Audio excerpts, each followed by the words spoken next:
What's up, everybody? Welcome to another episode of the Compile Swift Podcast. I'm your host, Peter Whittam. You can find myself and this podcast at compileswift.com. This week, I am going to talk a little bit about whether you should embrace those new fancy APIs and all those kind of things in the newer versions of Apple's operating systems coming out later in the year, whether you should avoid them or do some fancy logic to enable them for particular systems if it's available. So we're going to dive in here. The reason for this is I have been working on my macOS app this week, and I've been trying to make it look nice and fancy and very modern, and it's all been working out great. And then there were some things that I wanted to do that I'd seen in some videos, and I thought, oh, that's cool, I should do that. And then I was watching the Apple developer videos, and they had some new stuff for Windows on Mac apps with SwiftUI and those kind of things. That's where all of this is coming from. So I'm diving in and I pull up my code. I'll give you two examples that I wanted to use here from the Apple videos. So I wanted to have a nice background to my Mac app. You know, you've all seen the fancy apps, right?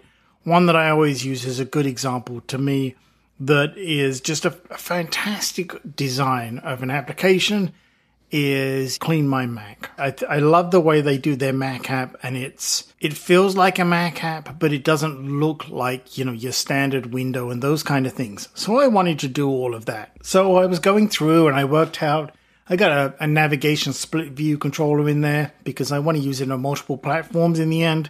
And I made all the background look fantastic and everything, but there was just one little bit in the top left that I just couldn't get it to theme out the way I wanted. I tried all the usual things, setting the color of the background to transparent and all these things. And I was like, oh, this is so frustrating. So I was determined not to give up because I really want this Mac app to look nice. It is one for me, but I'll probably end up building it out for other folks. If you see my screenshot on Threads or on Mastodon, you'll have seen the image there, right? You know, just search for Compile Swift. Hey, give me a follow while you're there. Why not? And, you know, where I'm going for on this. And there was just this one little area. So I'm like, okay, what am I going to do here? I've tried all the usual things and it's not working. I even asked AI and AI wasn't able to solve it, which in itself was like, wow. So I turned to the Apple developer portal, found a video for this year where they actually solve the problem. And I was like, fantastic. So the one that I was looking for was basically to use a modifier and just set it on the window and to say, in this case, .container background with the properties of thick material for the window. And then there was another one, which was window minimized behavior I disabled. And I wanted both of those. So I put them in there, and of course I hit the problem. And what is the problem? The problem is these are only available in macOS 15 or later. And I was like, dang it. the solution, I was so close. And I was like, oh, okay. And that's where the decision came in. It was like, well, do I just abandon this and say, okay, live with it? Or I can solve this for macOS 15, right? And also recognizing that there's not anything in this app that really technically strictly at this point requires macOS 15 to work other than these visual looks. And it's not worth cutting off all of that audience and even myself at this point, right? Because it's still in pre-release. It's not worth making life difficult for those folks by saying, hey, it's only available on macOS 15 or later, or as far as the app goes.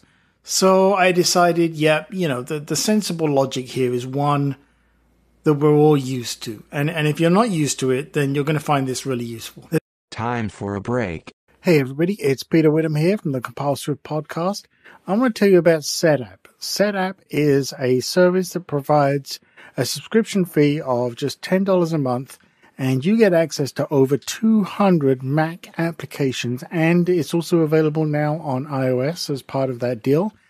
I use the service because it just has a ton of really good first-rate apps that I use all the time. And for me, it's invaluable as a developer to have access to tools for things like APIs, for planning projects, writing emails, writing documentation. And you can get all of these things, including database apps, all of that kind of stuff, right there on the Set App service for just $10 a month. You can use as many or as few applications as you need. If you're interested in checking this out, go to peterwitham.com, peterwitham.com/setapp, SETAPP. And you can see the details there. And it's got a link that you can go over and start using the service and see how it works out for you. I strongly recommend this to every Mac user. Break time over.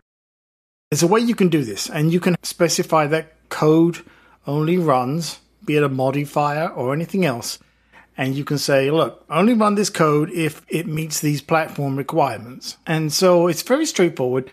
It's in the documentation, but it goes along the lines of this. So in your Swift code, in my case, in my view here, I just say if pound available, so £sign available, and then you list as the properties, you list the OSs that you want. You could have like iPad OS, iPhone, macOS, but if you want to target a specific version, you can.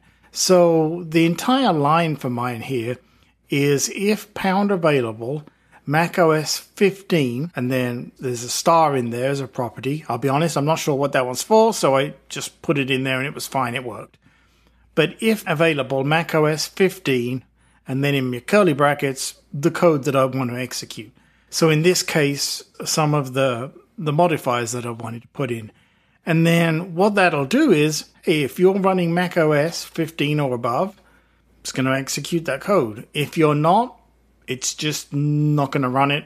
You're not going to have a problem. It's as if it didn't exist.